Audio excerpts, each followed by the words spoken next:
Bismillah, alhamdulillah, pemirsa yang dirahmati Allah. Assalamualaikum warahmatullahi wabarakatuh. Hari ini hari Jumat, Sayyidul Ayyam. Perbanyak berselawat kepada Rasulullah. Insya Allah mudah-mudahan selawat itu langsung akan diantar kepada Rasulullah kalau kita berselawat di hari Jumat ini. Jangan lupa juga membaca suratul Kahfi ya. Dan kebiasaan kita di kampung-kampung ya, yang baca surah Yasin ya tetap dibaca. Tabarok tetap dibaca, Quran tetap dibaca. Al-Kahfi jangan ditinggalkan, itu sunnah dari Rasulullah dari mulai malam Jumat sampai nanti ketemu Jumat Maghrib. Saudara-saudara yang dirahmati Allah, kemarin saya janji mau bercerita tentang seorang sahabat saya yang dapat berkah karena dia ngegeber sholat malam 40 malam. Ustaz, memang ada dalilnya tuh. Kita nggak usah ngomong dalil dulu lah, dengerin dulu nih cerita. Jadi sahabat saya ini, ya sebut saya begitu, namanya Yusuf. Dia nggak punya kerjaan, gitu. Nggak ada kerjaannya. Lulus SMA, SMK gitu, dia nganggur 2 tahun. Dan dia merasa dia begitu tuh karena pernah menolak kerjaan. Jadi ketika dapat kerjaan jadi kasir, dia menolak. Dia pikir masa gua kasir sih. Abis itu mati lampu gitu, nggak kerja-kerja. 2 tahun dia berjalan. Di 2 tahun itu kemudian di tahun kedua itu dia ketemu sama seorang guru. Dia bilang, coba sholat malam 40 malam turut, insya Allah berubah hidup. Tidak gitu. Mendengar itu karena dia emang lagi butuh, dia geber tuh sholat malam. Dia geber sholat malam dah gitu. Tapi sampai hari ke-30 berapa begitu nggak ada tanda-tanda bahwa dia bakal dapat kerjaan. Mulai nih hati diliputi keraguan, itu jangan-jangan salah niat apa segala macam gitu. Nah pas ngaji lagi putaran 1 bulan, gurunya ngomong sama dia, lengkapin dengan sedekah. Nah persoalannya kan dia nggak punya duit nih buat sedekah. Dia kemudian bilang sama Allah di malam keberapa 30 berapa, dia bilang sama Allah, ya Allah kalau nanti saya kerja, ini kebablasan nih orang, kalau nanti saya kerja gajinya buat engkau dah semua gitu. Saya cuma perlu kerjaan aja, nggak perlu gaji. Salah ngomong nih orang, salah ngomong. Harusnya kan bulan pertama gitu ya, atau niat-niat misalkan mau sedekah gede gitu. Ini dia ngomongnya saya cuma perlu kerjaan, nggak perlu gaji, pokoknya gaji buat engkau aja dah. Nah pas di hari ke-40 gitu atau kurang dari 40 atau lebih dari 40, dia dapat informasi ada perusahaan butuh pekerja, nyari pekerja. Dia datang ke situ bawa kurikulum vitae, datang. Pak, di sini butuh pekerja ya? Oh iya mas, tapi udah terlambat. Ya udah terlambat. Iya. Tinggal 1 posisi nih kalau mau. Siapa namanya? Yusuf. Ya udah Yusuf, kalau mau aja. Tinggal posisi yang satu ini aja nih yang belum ada nih, masih kita butuhin 1 orang. Oh ya Pak, ini kurikulum vitae saya. Nggak perlu kurikulum vitae. Nggak perlu kurikulum vitae. Gampang amat Pak kerjaannya. KTP aja sini. KTP dong. Warin mau dia KTP. Dia nanya, Pak, posisi saya ntar di mana Pak kalau cuma pakai KTP doang? Kata si orang ini, posisi kamu bisa di lantai 3, bisa di lantai 2, bisa di lantai 1. Kadang-kadang bisa di dalam, dan kadang bisa di luar. Pokoknya di mana aja yang kotor, itu tempat kamu. Berarti si OB dong Pak. Ada masalah dengan kamu dengan OB? Dia inget tuh 2 tahun yang lalu dia nolak kerjaan jadi kasir. Wah akhirnya dia bilang, ya nggak apa-apa dah, jadi OB dah, yang penting kerja gitu. Nah di situ dia mengisapkan dirinya, dia bilang perjalanan sholat malamnya mengantarkan dia pada bekerja. Dia yang salah, kenapa tidak minta sama Allah kerja yang enak, kerja yang gajinya jutaan, kerja yang kemudian posisi langsung bagus. Jadi dia bilang, dong saya minta yang cuman kerja, ya ini dapat. Akhirnya itu dijadikan terminal. Sholat malamnya yang mestinya berhenti di malam 40 itu dia tembusin lagi sholat, pengen naik derajat lebih tinggi lagi. Dan memang Allah kemudian menjamin kita semua kan. Nah ini dia jaminan tambahan ya. Dan hari ini pemirsa menjadi hari terakhir kita ngomong bab jaminan, karena besok Senin saya udah pengen mengantar saudara dan saya untuk kemudian bergembira dengan datangnya puasa. Aqimis sholata lidulukis syamsi ila ghasaqil laili wa qur'anal fajr inna qur'anal fajri kana mashhuda Wa minal laili fatahajjad bihi. Nah ini dia. Kalau udah beres sholatnya tuh, subuh, zuhur, asar, maghrib, isya, atau sekalian beresin sholat wajibnya, tambahin supaya jaminan tambahan, tambahin apa? Tambahin dengan tahajud. Fatahajjad bihi nafilatan laka asa ayyab'atsaka rabbuka maqaman mahmuda. Nah, sholat tahajud 40 yang pertama itu mengantar dia dapat kerjaan. Walaupun OB, maaf ya, tidak ada walaupun sebenarnya. Dapat kerjaan OB. Dia tembusin lagi nih 40 yang kedua dan seterusnya dia jadiin pakaian tuh sholat malam. Dijadiin pakaian sama dia sholat malam. Begitu kerja dapat 20 sekian hari, menjelang dapat 30 hari, turun gaji. Orang lain pada senang dapat gaji, dia gemeter. Gemeter dia pada saat terima gaji itu. Ingat janji dia sama Allah. Kan janji dia sama Allah apa? Cuman butuh kerjaan, nggak butuh gaji. Gajinya buat Allah aja. Wah, dalam suatu kesempatan ini cerita ya, ketemu dengan saya, beliau bilang, aduh anak itu antara sedih dan senang nih nerima gaji. Sedihnya ya udah kerja sebulan gitu, tapi masa jadi buat orang lain sih ya. Tapi akhirnya ya udahlah, saya pilih orang pertama yang saya kasih gaji saya utuh adalah ibu saya. Pinter nih dia, saya jangan janjian aja tiap bulan buat ibunya. Terus janjian, Bu, saya kan punya janji buat Allah, ini buat ibu, ibu pulangin. Jangan begitu, itu namanya lu curang, ngomong kali kong namanya. Dia serahkan ke ibunya tuh gaji. Nah, kalau mau dapat jaminan tambahan lebih hebat lagi selain tahajud apa? Ini sedekah, kompletin. Wajibnya beresin sama ente. Tahajud geber-geberan, duha geber-geberan, sempurnakan sama sedekah. Nah, orang ini sempurna nih. Dikasih ke emaknya. Waktu itu dengan lembur segala macam 400.000. Dibilanglah sama ibunya, Mak, ini gajian saya. Ibunya nanya lagi, kamu udah misahin? Mak, gak usah nanya dah. Mungkin sedianya nanya, itu misahin belum? Bukan, kamu udah misahin belum? Kalau belum ambil aja berapa. Udah pokoknya buat emak aja semua. Siapa sangka ternyata nasibnya berubah gitu. Ya berubahnya seperti apa nanti kita lihat ya. Insyaallah. Mudah-mudahan jaminan buat kita bukan cuma jaminan makan, minum yang sifatnya asasi, nafas. Tapi juga ada jaminan-jaminan tambahan. Karena kita mau melakukan ibadah-ibadah nafilah. Ibadah-ibadah tambahan. Contoh. Baik saudara-saudara yang dirahmati Allah, urusan sholat ini memang kadang-kadang kita nggak tahu ya yang kita mau temuin itu siapa, sehingga kita tidak happy, kita tidak merasa, oh kita mau ketemu Allah nih yang bayarin utang saya, oh kita mau ketemu Allah nih yang mengangkat derajat saya, oh saya ini butuh kerjaan, saya mau ketemu Allah. Enggak tuh, karena mungkin pengetahuan kita kurang tentang Allah Subhanahu Wa Taala gitu. Kita lebih pengen ketemu yang punya proyek, saudaranya direksi. Bila baru saudaranya direksi kita udah, gue punya tuh temen dia saudaranya direksi. Aduh, ini yang punya direksi. Masa sih nggak tergerak hati untuk menemui Allah gitu kan? Nah orang ini belajar nih dari segala keterpurukan dia. Dia belajar nih tentang Allah Subhanahu Wa Taala. Termasuk tentang sedekah. Begitu dia hajar gaji dia, hari pertama aja udah balik modal. Hari pertama udah balik modal. Lagi leha-leha di depan datang temen dia pakai motor. Dia bilang, Sof, gua titip motor gua sini ya. Banyak orang lalu lalang nih di kantor, siapa tahu mau motor aneh gitu. Ya udah, berapa duit? Sekian. Udah. Dia ngomong aja tuh sama teman sekantor, mending ngomong di mana? Ngomong di toilet. Lihat loh, Allah tuh yang punya rezeki loh. Allah putik sana. Atau Allah bilang balik. Tuh rezeki pulang lagi kok. Bener loh. Duh. Kita tuh suka nggak melek loh, Allah tuh yang punya rezeki. Ini orang nih ngomong di toilet Ji, sambil begini, sambil berdiri gitu. Pak, ada yang jual motor tuh Pak. Mana? Gitu. Oh di depan. Terapaan? Kayaknya kayak nggak peduli gitu loh. Tapi hari itu dieksekusi. Temennya dipanggil, sore selesai, transaksi beres.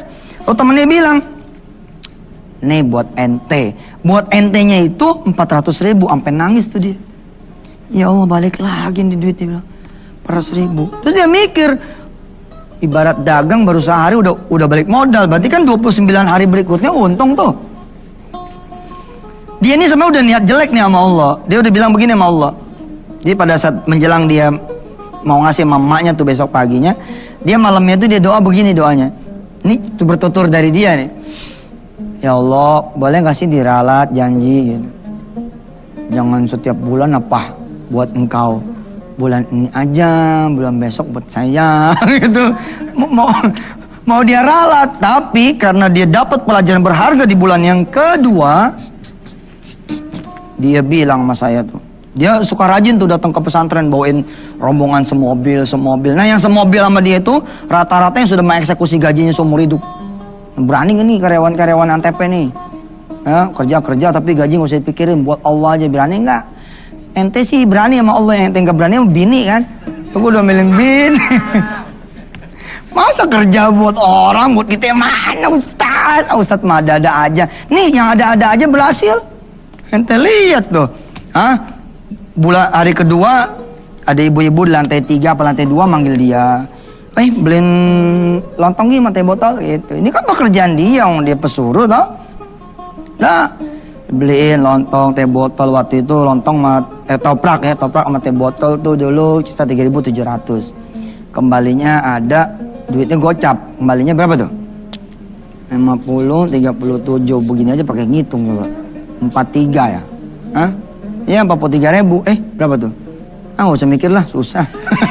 Saya soalnya biasa mikir miliaran sih. Jadi 50.000 dipotong 3.700. Ya.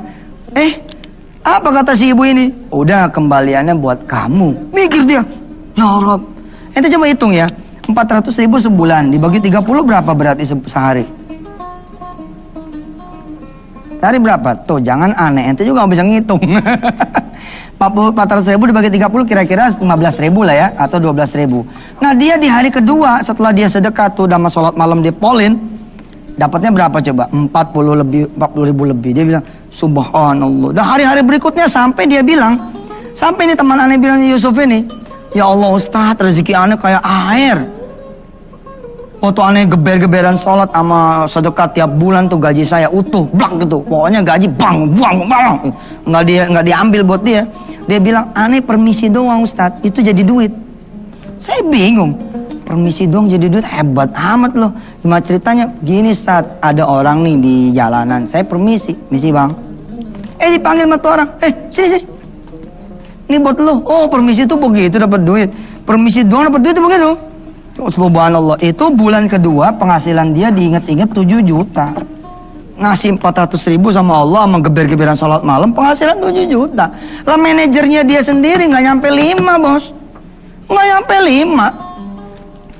Menjelang gajian dia udah tersenyum tuh.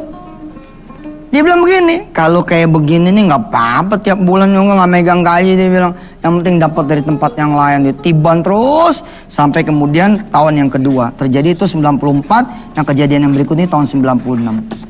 Seperti apa ceritanya biar yang lewat dulu dah. Ya, alhamdulillah pemirsa, selamat kembali di Wisata Tian TV, dan hari ini hari terakhir kita bicara tentang jaminan. Benerin yang wajib, hidupin yang sunnah. Sebisa mungkin yang sunnah-sunnah tuh bikin rakus. Tadinya nggak sholat duha, tadinya 2, 4, tadinya 4, 8 gitu.